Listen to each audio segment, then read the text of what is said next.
우리에게 주시는 하나님 말씀은 이사야 9장 6절부터 7절입니다. 함께 읽겠습니다. 시작. 이는 한 아기가 우리에게 낳고 한 아들을 우리에게 주신 바 되었는데 그의 어깨에는 정사를 메었고 그의 이름은 기묘자라 모사라 전능하신 하나님이라 영존하시는 아버지라 평강의 왕이라 할 것임이라. 그 정사와 평강의 더함이 무궁하며 또 다윗의 왕좌와 그의 나라에 군림하여 그 나라를 굳게 세우고 지금 이후로 영원히 정의와 공의로 그것을 보존하실 것이라. 만군의 여호와의 열심히 이를 이루시리라. 아멘. 아멘. 네, 오늘 본문은 이 땅에 오실 메시아에 관해서 예언된 말씀이 구약 성서에 담겨 있는 거죠. 이사야가 구약 성서 안에 속해 있는 책이니까요. 7절을 보니까 장차 오실 메시아는 다윗의 왕조를 계승한다. 다윗의 왕조를 이어간다 라고 지금 7절에 기록하고 있습니다. 즉 유다 지파에서 태어나게 될 다윗의 자손이다 이 말이죠. 그리고 6절을 보니까 영존하시는 아버지다 라고 말씀합니다. 우리는 이분이 예수님이라고 하는 것을 당연히 알고 있습니다. 6절과 7절에서 거듭해서 예수님의 성품에 대해서 강조하는데 거듭되는 단어는 무엇이냐? 바로 평강이라고 하는 단어죠. 평강. 6절에도 보니까 평강의 왕이라 할 것이니라. 7절에도 보니까 평강의 더함이 무궁하며 라고 하면서 평강 두 번이나 거듭 강조되고 있습니다. 예수님이 이 땅에 메시아로 오시면 정사와 평강이 무궁할 거다. 그리고 영원히 정의와 공의로 보존하실 평강의 왕으로 오실 것이다 라고 지금 말씀하고 있는 겁니다. 그런데 여러분 생각해 보시면 우리가 살고 있는 이 현실 속의 세상이 정말 예수님 오신 뒤에 우리는 삶을 살아가고 있는데 하나님의 평강으로 가득한 세상을 살아가고 계십니까? 세상의 모습을 생각해 보십시오. 그렇지 않죠. 나라와 나라가 충돌하고 나라 안에서도 민족과 민족이 분열하고 다투는 모습을 우리는 너무나 많이 보게 됩니다. 세상의 모습뿐만이 아니라 여러분의 개인적인 삶은 어떠십니까? 정말 평강으로만 가득한 삶을 살아가고 계십니까? 자신 있게 아멘할 수가 없죠. 오늘 본문에 나오고 있는 평강이라고 하는 이 말의 원어는 여러분 잘 아시는 단어입니다.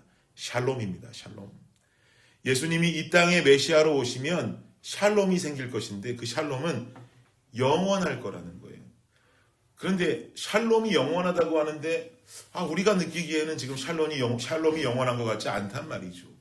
근데 우리는 이 샬롬이라고 하는 말의 의미를 잘 알아야 됩니다. 이 샬롬이라고 하는 말의 의미는 단순한 평안과 평강이 아니에요. 이 의미를 정확하게 알아야 되는데요.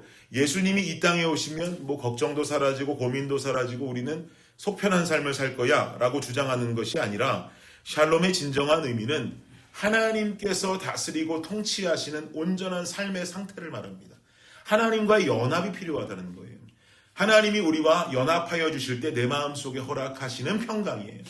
그냥 아무런 걱정 없이 그냥 우리가 고민도 없이 산다 이런 뜻이 아니라 주님이 나와 연합하실 때 주님이 내 마음속에 허락하시는 평강이 있다는 거죠. 근데 세상에 평강이 없단 말입니다. 나라와 나라가 싸우고 민족과 민족이 분열하는 모습을 우린 본단 말이죠. 왜 그런가요? 하나님께서 다스리시지 않는 상태에서는 당연한 결과입니다. 하나님께서 다스리지 않으면 전쟁과 분열은 생겨날 수밖에 없는 것이에요. 누가 대통령이 되면 전쟁이 사라지고 분열이 사라질 것이다. 누가 대통령이 되면 우리는 걱정 없이 살 것이다. 우리는 자유함 속에 아무 걱정과 염려 없이 살 것이다. 저는 그렇게 생각하지 않습니다.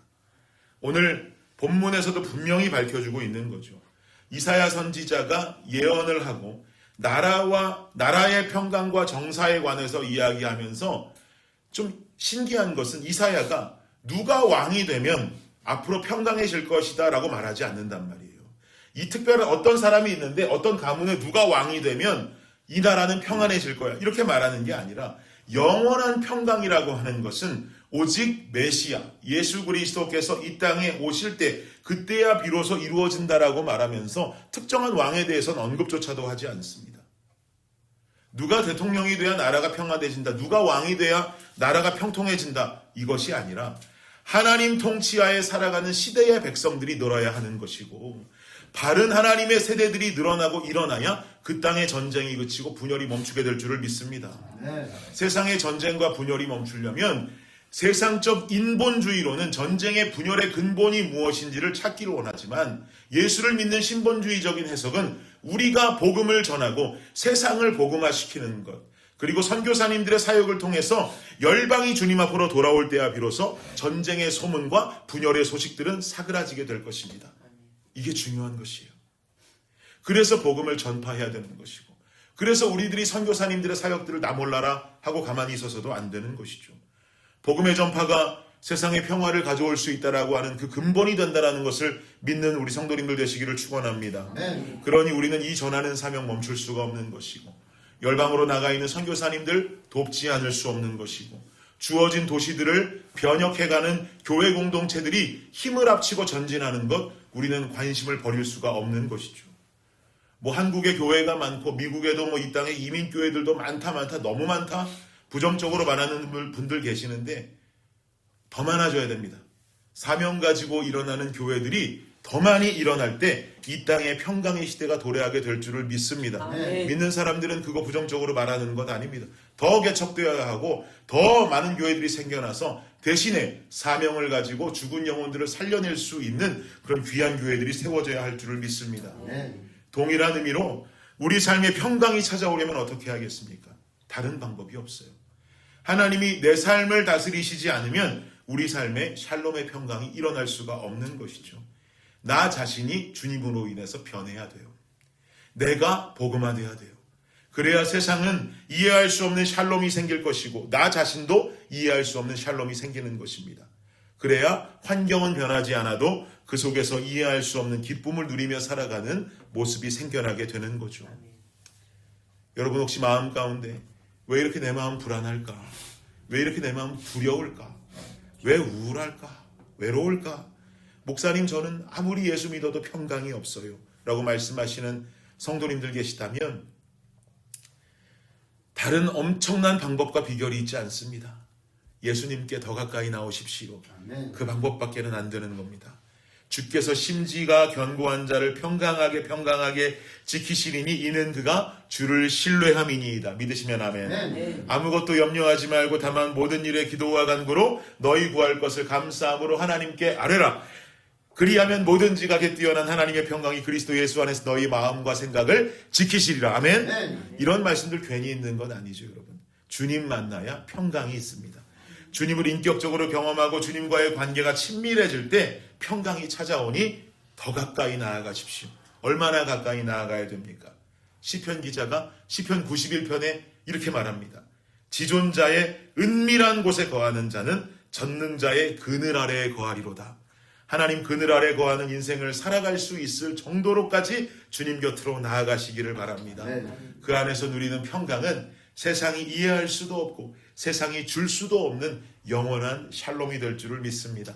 남은 성탄주간 평강의 왕 대신 하나님과의 친밀함으로 말미암아 놀라운 샬롬, 영원한 샬롬을 누리는 우리 블레싱 성도님들 되시기를 예수 그리스도의 이름으로 축원합니다.